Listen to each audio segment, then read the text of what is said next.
Olá pessoal, vamos começar mais uma aula do nosso curso Interpretação Bíblica. Hoje nós vamos falar sobre Bibliologia das Escrituras. Vamos lá? Eu sou o pastor Denner Matos, esta é a segunda aula do nosso curso Interpretação Bíblica. E eu quero trazer para você algumas coisas muito fundamentais na hora de interpretar a Bíblia. O que nós sabemos é que a Bíblia é uma coleção de livros sagrados e esses livros têm diferentes gêneros literários. E por que eu preciso saber disso e o que isso tem a ver com a interpretação bíblica? Bom, na realidade, quando nós lemos, por exemplo, um poema, nós não podemos usar a mesma forma de interpretar um poema quanto, na verdade, uma carta ou, na verdade, uma narrativa factível, ou seja, que aconteceu, um fato que foi descrito, ou às vezes uma carta legislativa ou até um discurso. Veja que são gêneros literários diferentes que precisam ser antes previstos. Como assim? Antes de eu ler um poema, eu tenho que saber que aquilo é um poema e não é, por exemplo, uma carta. Porque quando eu for ler como um poema, eu vou entender que existe um sentido abstrato naquele texto. A mesma coisa quando eu vou ler, por exemplo, um conto, uma narrativa em que a pessoa se coloca em primeira pessoa nessa narrativa, o escritor se coloca como primeira pessoa. Então eu entendo que ele está falando de um fato que aconteceu na sua própria perspectiva, ou seja, na visão que ele teve daquele fato. E mais interessante ainda, quando nós temos na Bíblia, por exemplo, várias narrativas sobre a mesma história, mas escritas por autores diferentes, inspiradas pelo mesmo Espírito. Veja que tudo isso ajuda a gente na hora de interpretar a Bíblia. Então vamos lá. Entender então a estrutura da Bíblia. Para isso eu preciso destrinchá-la para que a gente, quando for fazer uma interpretação, consiga se lembrar que existe uma figura técnica em cada livro. Por exemplo, a Bíblia foi escrita há mais de 5.000 anos atrás, no seu livro mais antigo, e há 2.000 anos atrás, no seu livro mais recente. Então nós temos um distanciamento muito grande. E essa coleção de livros é chamada de canon, que é só uma coleção de livros sagrados. Esses livros foram levantados como livros de inspiração profética comprovada. Existem outros livros, outros escritos daquela época, da época dos tempos bíblicos, mas que não foram considerados como proféticos, com inspiração profética. Então aqui no livro que nós temos da Bíblia, na Bíblia propriamente dita, só livros inspirados por Deus com evidências. O Antigo Testamento, nós temos essa composição foi feita pelos próprios judeus, sacerdotes, e os escribas e toda aquela cadeia religiosa dos judeus. No Novo Testamento, como os judeus não creem no Novo Testamento, a própria igreja, os pais da igreja, os discípulos dos apóstolos foram construindo junto com todas as igrejas que foram fundadas, as cartas, epístolas, os evangelhos foram todos reunidos. E depois de um tempo foi construído então o que nós conhecemos hoje como Bíblia. A palavra Bíblia não está na Bíblia. Ela não está na Bíblia. A palavra Bíblia significa um conjunto, uma coleção de livros. E é isso que nós vamos entender, como ela é composta, como funcionam as coisas na Bíblia. Vamos lá. O Antigo Testamento. O Antigo Testamento ele é composto por 5 categorias de escritos, E vamos falar, o primeiro é a Torá. Você está vendo aí como a lei.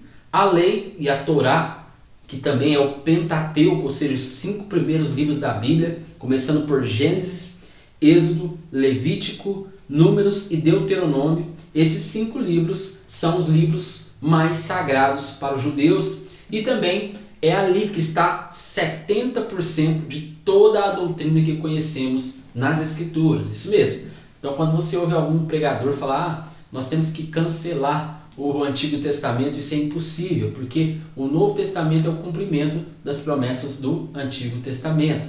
Então, o que é interessante aqui?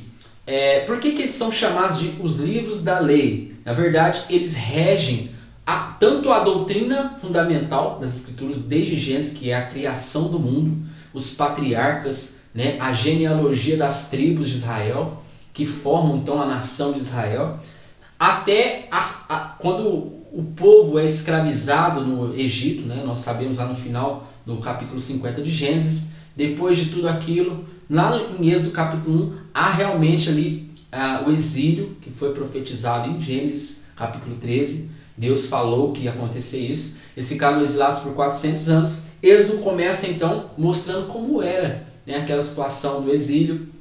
Mostra tudo isso. E depois Deus levanta Moisés, que era a figura do Cristo no Antigo Testamento, dentro do livro de Êxodo. E Moisés liberta o povo através de muitos sinais e maravilhas. E aí nós temos Levíticos, que é na verdade uma declaração da lei, né? Da lei e todos os 613 estatutos mosaicos. Também em Êxodo nós vemos também a entrega dos 10 mandamentos. Números, né? Deus vai fazer um censo com o povo e muitas coisas acontecem e são descritas no livro de Números. E Deuteronômio, também nós temos a trajetória final dessa primeira etapa da Bíblia, que nós chamamos de a lei, a Torá, o Pentateuco. Ok? Pentateuco vem do grego, né? Então, penta no sentido de cinco primeiros livros das Escrituras. Ok? Depois nós temos os livros históricos. Agora veja bem, não é porque Gênesis é um livro que está na lei que ele não é histórico. Então, aqui nós separamos a lei, porque ela de fato, a Torá de fato significa a instrução, a lei, né, no hebraico. Então, os livros históricos também, Êxodo é um livro histórico, Gênesis é um livro histórico, tá? Deuteronômio, Números, Levítico são livros históricos da Bíblia, mas são segmentados como sendo a Torá, tá? Vamos lá. Os livros históricos, após estes, nós temos aqui 12 listados. Josué, que foi discípulo de Moisés. Depois nós temos Juízes, os juízes que se levantaram para julgar a terra de Israel depois que foi conquistada Canaã, né? O livro de Ruth, 1 Samuel, 2 Samuel, 1 Reis, 2 Reis, 1 Crônicas, 2 Crônicas, Esdras, Neemias e Esther. Nós temos então o fechamento desses livros históricos no Antigo Testamento. Agora, o que é um livro histórico e por que ele é importante? Na verdade, um livro histórico, ele retrata ainda acima de todas as coisas, ele vai retratar primeiro narrativas. Veja bem, as narrativas são de fato narrações de fatos que aconteceram, ou seja, tudo que você lê nesses livros do item 1 de Gênesis até Esther são narrativas históricas, ou seja, passíveis de comprovação. Então, quando você lê lá que houve a Torre de Babel, nós temos evidências arqueológicas históricas que isso aconteceu. Nós temos evidências geológicas de que houve um dilúvio. Então, quando você fala de narrativas, elas têm de ser passíveis de comprovação. E elas também têm cronologia. Todo livro histórico, você tem que, quando você for interpretá-lo, ou seja, estudá-lo, lembre-se que ele tem uma cronologia, ainda que essa cronologia não esteja em ordem na Bíblia. Tá? Então há livros na Bíblia, por exemplo, nos próprios 5 primeiros livros da Bíblia, que você vai ter que fazer uma cronologia cruzada. Quando nós lemos Levíticos, Números, Deuteronômio, são partes de uma mesma história, mas que não necessariamente estão na mesma linha de tempo. Outra coisa que temos, por exemplo, em Gênesis, você vai pegar no capítulo 1, a criação do mundo, a criação de todas as coisas. Então olha que legal, fazendo uma análise, esse tipo de análise nós vamos fazer nos próximos cursos de panorama do Antigo Testamento e também panorama do Novo Testamento. Nós fazemos uma linha de tempo, por exemplo, no capítulo 1 de Gênesis, e nós vemos que a eternidade ela existia antes do primeiro dia da formação da terra natural que nós conhecemos hoje. Isso é interessante, você formar. E aí no 7º dia Deus descansou. Nós vemos que no 6º dia, que seria mais ou menos aqui, Deus criou o homem. E assim por diante. Então nós vemos claramente que todo livro que é histórico, ele necessariamente tem uma cronologia. Você tem que entender essa cronologia. Por quê? Às vezes a gente lê um texto na Bíblia que ele está falando de uma coisa específica que aconteceu num determinado tempo para uma geração. Por exemplo, quando Deus ele diz que a geração que estava dos hebreus que estavam no deserto, que tinham tido incredulidade quando viram a terra de Canaã, os vigias, os espias, aliás, os espias, eles avistaram a terra, 2 deles, Josué e Caleb, viram oportunidade, os outros viram apenas ameaças. E aqueles que creram, né, nesses outros 10 e tudo mais, eles foram amaldiçoados para serem enterrados ali no deserto. É importante que, aí a Bíblia diz o seguinte, olha, essa geração não vai conhecer a Terra Prometida. Só que nós temos que entender que era aquela geração correspondente àquela cronologia, mas tinha uma outra geração que já tinha nascido, ok? Então, e uma outra que ainda ia nascer. Então, quando nós pegamos a Bíblia e nós não entendemos a cronologia, a gente toma conclusões precipitadas. Então, muito cuidado aí. Outra coisa que nós temos nos livros históricos, biografia dos personagens principais. Olha só. Como nós estamos falando de uma história, né? Livros históricos contam uma história. Toda história tem personagens primários, secundários, tem personagens que aparecem eventualmente, esporadicamente. Então nós temos que pegar, quando nós formos entender, por exemplo, o livro de Gênesis, quais são os personagens mais importantes do livro de Gênesis. Vamos lá. Adão, Eva, Caim, Abel, Sete, Noé, Melquisedeque, Enoque, aí vai indo, né? Abraão, Isaac, Jacó, José, Benjamim, e aí vai, todas as tribos de Israel. Aí nós temos outros personagens importantes que são secundários. Então, quando a gente pega um texto histórico, a gente precisa, quando estiver estudando, anota o nome desses personagens. Por quê? Porque depois você vai estudar biograficamente a vida deles. Biografia, o estudo da vida de um personagem, ok? Então, num livro histórico, que é esses livros históricos do 1 ao 12 que eu apresentei para vocês, que vão de Gênesis a Esther, nós temos condição de fazer essa análise.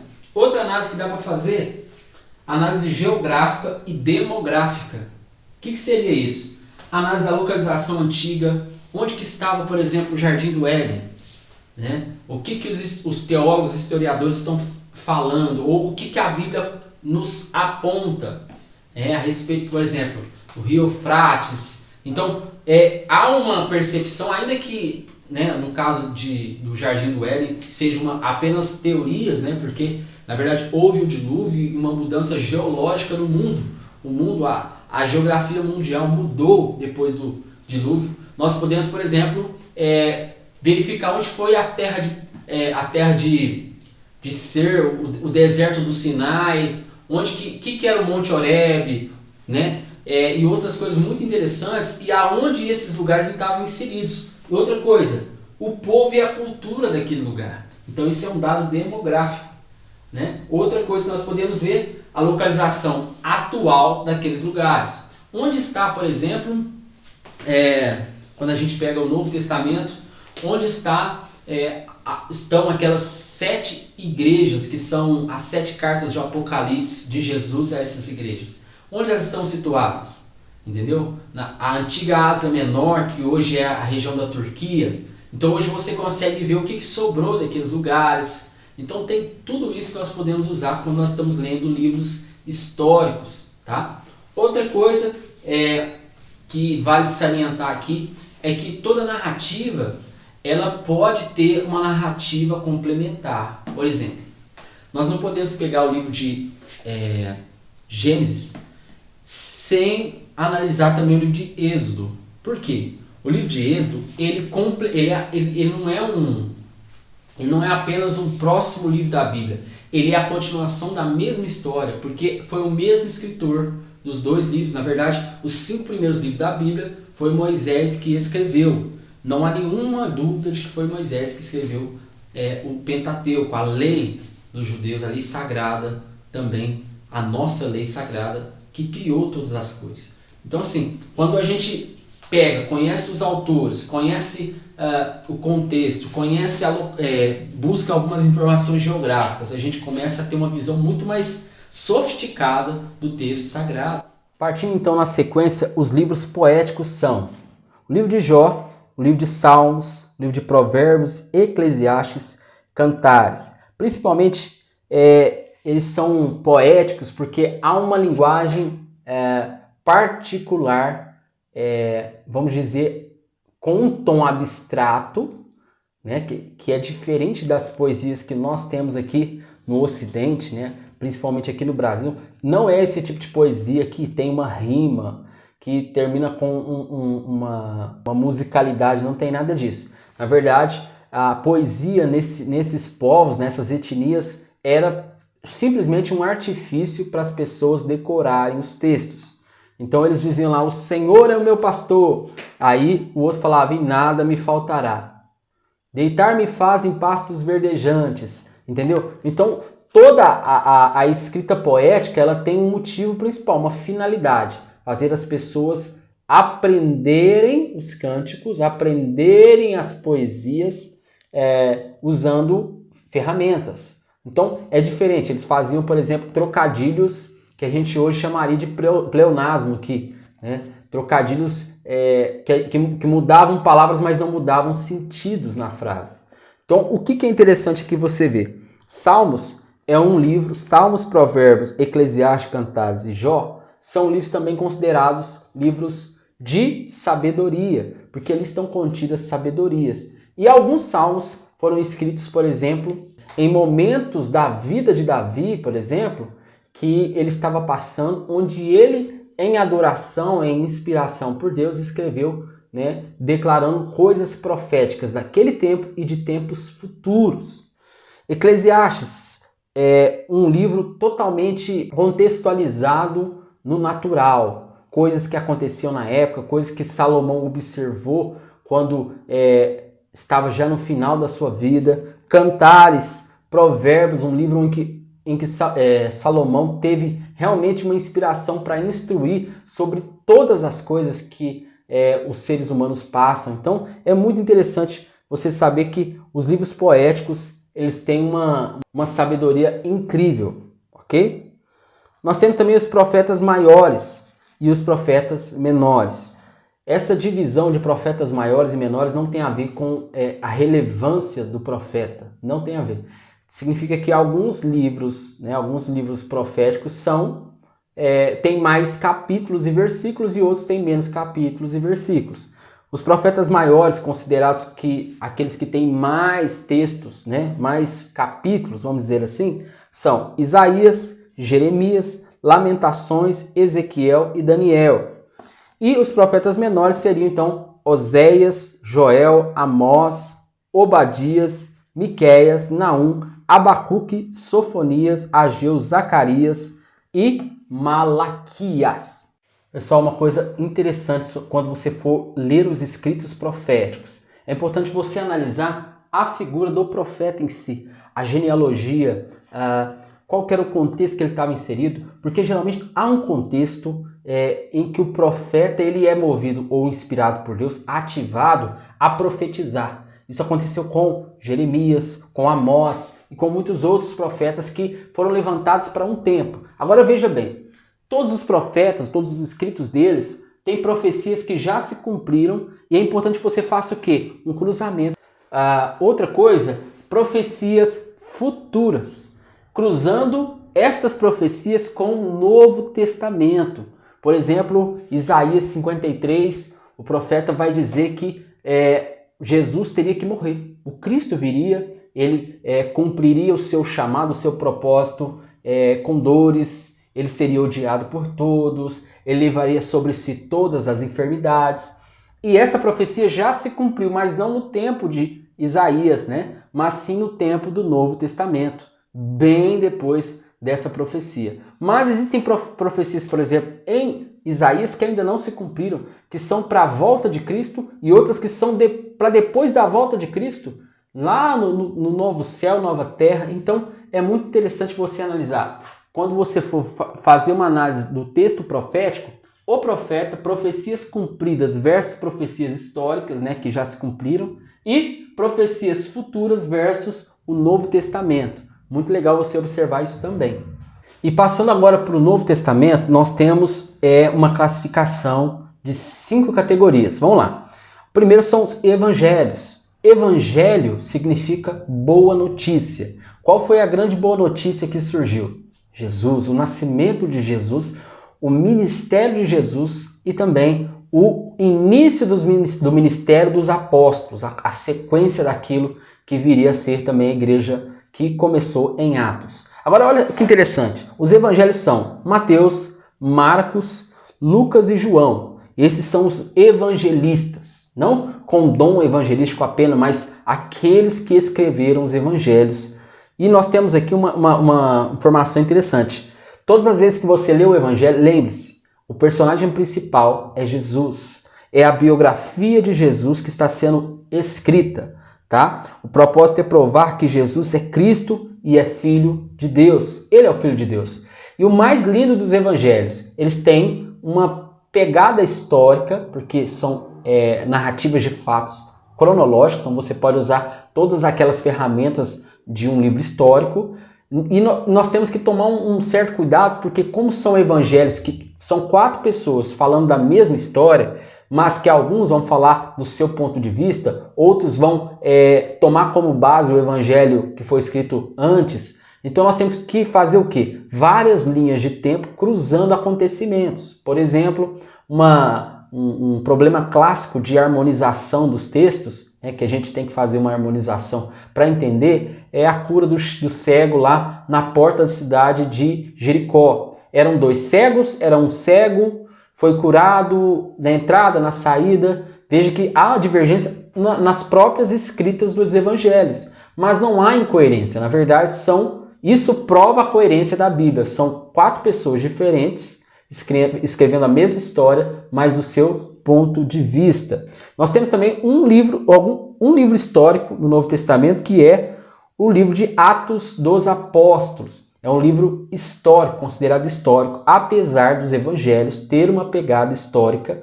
Como eles são evangelhos, ou seja, retratam a biografia de Jesus, eles foram segmentados de forma separada. Depois nós temos 13 epístolas de Paulo, chamadas de epístolas paulinas. O que são epístolas? São cartas. Isso mesmo. O apóstolo Paulo, em Atos, nós vemos a trajetória, porque Atos fala muito sobre a história do início e quase o fim do ministério do apóstolo Paulo, da conversão até ser preso e também ir parar em Roma. Agora, olha que interessante. Ele fundou muitas igrejas e ele pastoreou essas igrejas de longe, como? Usando cartas. A maioria das doutrinas cristãs estão nessas cartas. São 12 cartas. Vamos lá. Romanos, 1 Coríntios, 2 aos Coríntios, Gálatas, Efésios, Filipenses, Colossenses, 1 aos Tessalonicenses, 2 aos Tessalonicenses, 1 Timóteo, 2 Timóteo, Tito, Filemão. Essas são as cartas que Paulo escreveu. Então ele escreveu 13 cartas às igrejas que ele esteve como fundador ou cooperador. Depois nós temos as epístolas gerais, que temos lá os Hebreus, carta aos Hebreus, Tiago, 1 Pedro, 2 Pedro, 1 João, 2 João, 3 João e Judas. São cartas gerais, são cartas menores, e o propósito dessas cartas é instruir os cristãos nas igrejas, assim também como Paulo fazia nas igrejas que ele fundou ou foi cooperador. E também nós temos a 5ª categoria do Novo Testamento, seria as profecias. A profecia, a grande profecia, que seria o livro de Apocalipse, escrito por João, na primeira parte desse texto, do escrito de Apocalipse, mais direcionado historicamente às igrejas da Ásia Menor. E depois nós temos uma segunda profecia que fala do futuro, do fim dos tempos. Agora, o que é legal a gente observar dos evangelhos? Vamos lá. Os evangelhos, eles são o cumprimento de profecias messiânicas. Então, Jesus foi profetizado como sendo o Cristo por vários profetas. Desde Gênesis até Malaquias, nós vemos a figura de Jesus, a figura de Cristo, a figura de que ele viria e como ele viria, tudo muito bem escrito, e ele veio cumprir isso. Então, quando você for estudar os evangelhos, uma dica importante: pense sempre, Jesus é o principal, ele é o personagem principal. É um livro histórico, apesar de ser um evangelho, ele é uma pegada histórica, então você pode usar todas essas ferramentas que a gente falou sobre os livros históricos, mas uma coisa você tem que fazer: cruzar as profecias com os acontecimentos. Por exemplo, a entrada de Jesus em Jerusalém foi profetizado. Qual é a profecia qual foi o profeta, qual foi a profecia lançada que preparou esse acontecimento? Outras coisas também, por exemplo, a tentação de Jesus no deserto, o próprio João Batista, onde que foi profetizado que viria alguém para preparar o caminho para Jesus. Então tudo isso precisa ser estudado para que você veja a Bíblia como um único livro, o livro da salvação do mundo. Bom, aqui eu estou apresentando para vocês uma tabela periódica, né? Essa aqui é uma cola muito boa para você ter impressa, inclusive eu vou deixar aqui essa tabela periódica da Bíblia aqui nos materiais de apoio, você vai poder baixar. Recomendo que você imprima colorido e você coloque ali dentro da sua Bíblia, porque é uma boa cola que descreve basicamente quais são os livros por segmento. Então você tem ali os livros da lei, os livros históricos, poesias e sabedoria, profetas menores, maiores, tudo classificado por cores, e dentro de cada um desses quadrados tem informações como quantidade de capítulos e versículos, sigla do livro. Então, sim, é bem bacana você baixar, você pode colocar aí dentro da sua Bíblia, que vai te auxiliar também nos estudos. Organização da Bíblia. Bom, gente, a Bíblia ela é composta por 66 livros, 39 livros do Antigo Testamento, 27 do Novo Testamento. Então você pode fazer essa seguinte classificação. Temos 5 livros do Pentateuco, que é a lei, 12 livros históricos, 5 poéticos, 5 profetas maiores e 12 profetas menores, que totalizam os 39 livros do Antigo Testamento, escrito em língua hebraica, a língua dos hebreus. Não a língua hebraica que é falada hoje, é uma versão mais rudimentar, mais antiga, e também um pouco de aramaico antigo, que não se fala mais. E no Novo Testamento nós temos 4 evangelhos, um livro histórico, 14 cartas pessoais, né? Nós temos cartas gerais, são 7, e um livro profético, que é o livro de Apocalipse. Livros escritos em grego koiné, que é um grego comum, ok? É interessante um dado histórico para você: o Antigo Testamento ele foi traduzido para o grego. O Antigo Testamento, os 39 primeiros livros da coleção de 66, eles foram traduzidos na Septuaginta. Também vai estar no nosso material de apoio, é a tradução mais famosa do hebraico para o grego.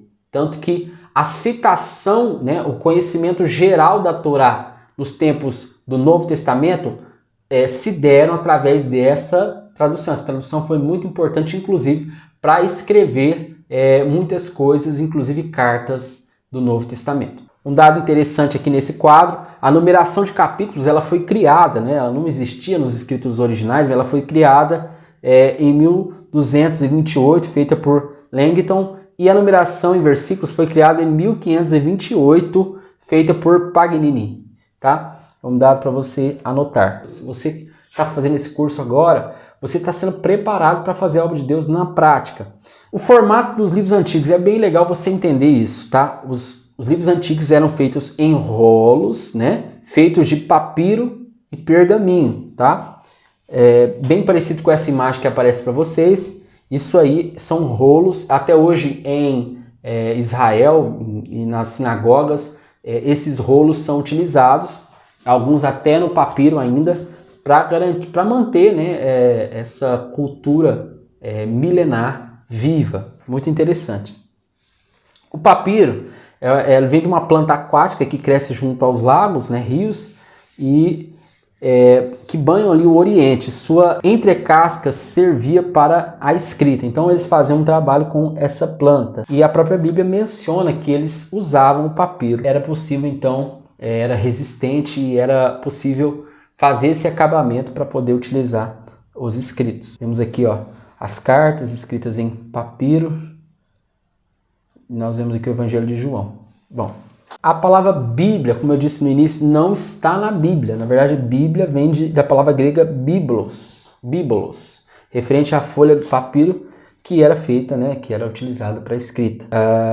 Nomes canônicos da Bíblia na Bíblia. Então nós temos Escrituras, está escrito lá em Mateus 21, Sagradas Escrituras, em Romanos cita isso, livros do Senhor, Palavra de Deus, os oráculos de Deus. São essas algumas expressões canônicas das Escrituras. Aqui nós temos fragmentos dos escritos antigos, todos eles são fragmentos, né? Não temos, por exemplo, alguns textos nós não temos o original. Muitos nós não temos o original, nós temos a cópia da cópia, que são cópias muito bem conservadas e que têm muita confiabilidade. Bom, aqui um pouco da construção da Bíblia. A Bíblia tem 40 autores, 1.600 anos em média, 3 línguas foi escrita, hebraico, aramaico e grego.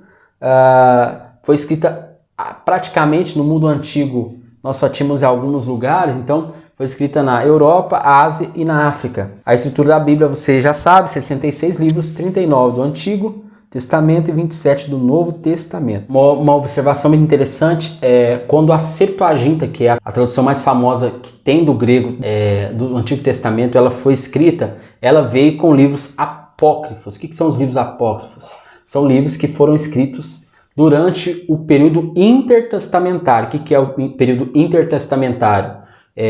O último momento que foi escrito Malaquias até o momento que foi escrito ali Mateus. Então esses 400 anos aqui foram escritos livros como o livro de Tobias, Judite, Sabedoria de Salomão, Eclesiástico, Baruque, 1 Macabeus, 2 aos Macabeus. Esses livros não foram contemplados no texto que os judeus acreditam, nem que os cristãos evangélicos acreditam.